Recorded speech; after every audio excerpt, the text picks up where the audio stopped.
Welcome back. American manufacturers launching a nationwide push to reshore production just in time for America's 250th birthday.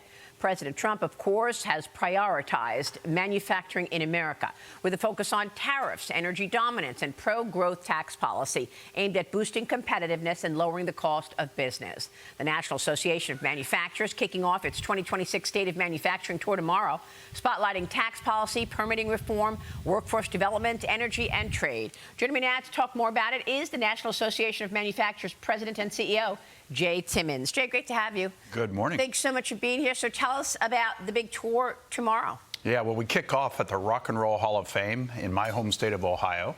Last time you and I were together, Maria, was at the Reagan Library, and we had Air Force One behind us, and the Reagan era was really a time where we just kicked off America's great competitive advantage, and I think we're at that moment again, and I really can't wait to talk to folks all over the country about where we are at this moment, right before our 250th anniversary. And of course, President Trump has been behind a lot of this time around, and he is prioritizing getting supply chains to America. What has that meant to manufacturing right now? What kind of changes have you seen since the president has used tariffs to get companies to build it here? I want to rewind the clock just a little bit to 2017 because President Trump announced his tax plan at the NAM Board of Directors meeting. And he said at that time that if we got tax reform done, that would be rocket fuel for the economy. It absolutely was. We had record investment, job creation, wage growth. Folks were waiting to see what happened this year, or last year rather, to see if the tax bill got renewed. It did. And I think that unleashed a lot of pent-up optimism. Regulatory modernization has helped with that. On the trade front, we're waiting for some more certainty to see where the tariff policy shakes out. Obviously, the president likes tariffs. We get that. We understand that. We just want to see where that's going to land to give us the certainty we need to make those investment decisions for the future. Well, I mean, he's talking about $18 trillion of new money that he has been able to lure into the country. Is the policy framework then in place now for a sustained reshoring of American manufacturing, do you think? Or you're still waiting on waiting on tariff news? Yeah, so I think the framework, I think that's a great word, actually. I think the framework is there, and we've got all the details in place for taxes and regulation and energy dominance, right? He's been so forceful and effective on that. Trade is still a little bit up in the air. Look, we're looking at the USMCA trade agreement, for instance, and the renewal of that later this year. That's going to be really important for decisions that are made here in America. So, yeah, that's the one point that I think that we're waiting for certainty on, but everything else is looking really good. It's a very good point because USMCA is the U.S., Canada, and Mexico, but now President Trump is doing bilateral deals. He's doing U.S., Canada, U.S., Mexico. It's not going to be combined the way that it was. Well, how does that change? So you're giving me some inside information because we're waiting to see where that's going to shake out, right? Well, it still could be a trilateral, could be a couple bilaterals, but look, he's got to get some concessions, which I think is important.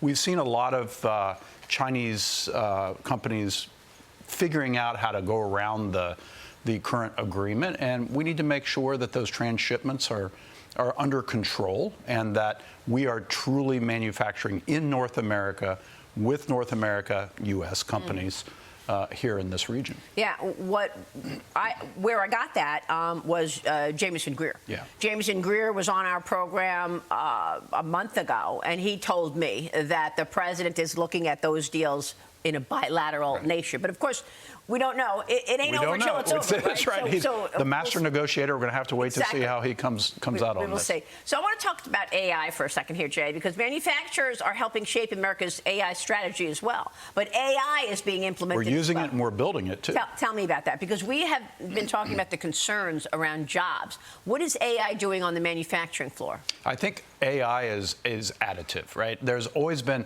if you look back in history, I mean, you think back 100 years ago, and one of the things I'm going to say, a little breaking news here, that I'm going to say at the Rock and Roll Hall of Fame is 100 and whatever years ago, folks were really worried that radios and the phonograph were going to completely disrupt the music industry. Obviously, that hasn't happened. And you've seen this narrative throughout history. Technology is added, machinery is added.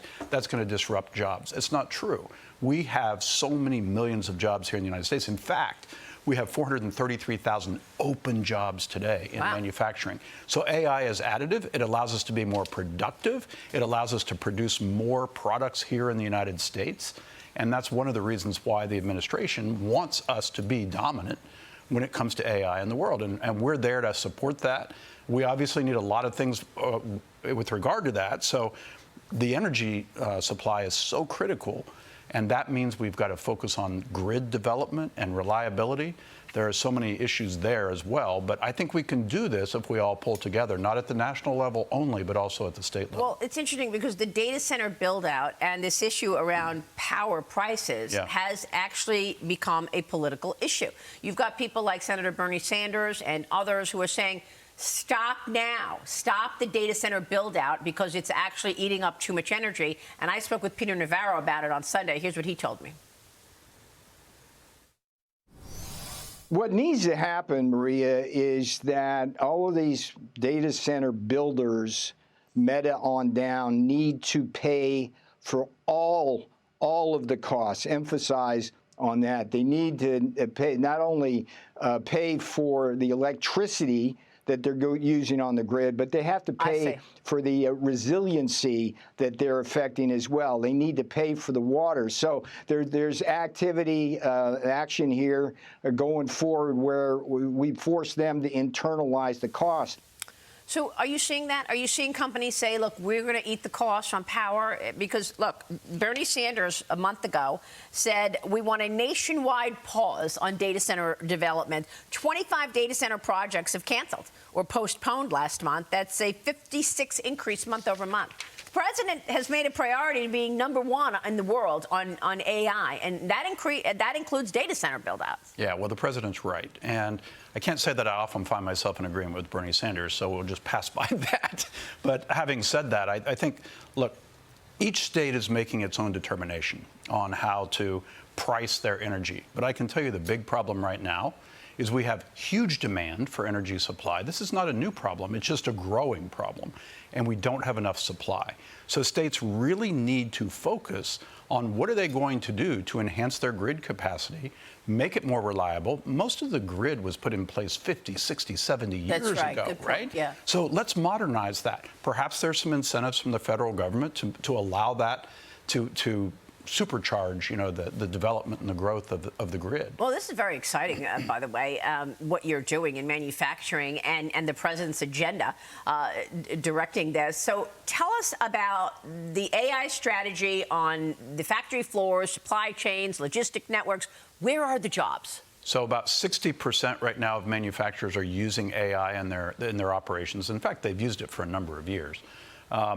Probably 80% are going to be deploying AI by the year 2030. So when we talk about 433,000 open jobs, Maria, we're talking about different types of jobs, right? So the way it has happened over the course of the history of manufacturing since George Washington outlined manufacturing as a priority for our country 250 years ago. Each generation, the types of jobs evolve, the skill sets that are necessary evolve. We're going to need more people who are trained in AI, who are trained in technology, to be able to take advantage of the benefits. And I would say this, look, we've got, as I said, 433,000 open jobs in manufacturing. Our Manufacturing Institute, led by Carolyn Lee, will tell you that we need to find people wherever we can get them. And that includes a system of legalized, reliable immigration, which means we need to make some improvements. The NAM has sponsored or endorsed the Dignity Act that's been introduced by Maria Salazar from Florida. Yes. And it focuses on the economic needs of this country, and that's exactly what I think we need to do. In addition to securing the border, let's focus on what does America need to succeed in the future. Yeah, I mean, we were talking earlier about the CEO of Anthropic saying that you're going to see AI eliminate 50% of entry-level white-collar jobs within 1 to 5 years. I think what's different this time around is that it's when you talk about new technology, it's white-collar jobs. Whereas you hear the president talking about we're going to need more electricians, we're going to need more engineers, we're going to need plumbers, things like that. So when I say to you, where are the jobs? That's what I was looking talking about. I want our viewers to have a real sense of where the jobs are. Yeah, we actually call them new-collar jobs, right? Okay. Because the economy is very, very different than it has been in the past. And I think 5-10 years from now, we're going to be looking back and saying, wow, how different we are because of the infusion of technology and AI. All right, we'll be watching you at the Rock and Roll Hall of Fame. Thank you so much, Jay. Thanks for having me. Thank you. Jay Timmons. Stay with us. We'll be right back.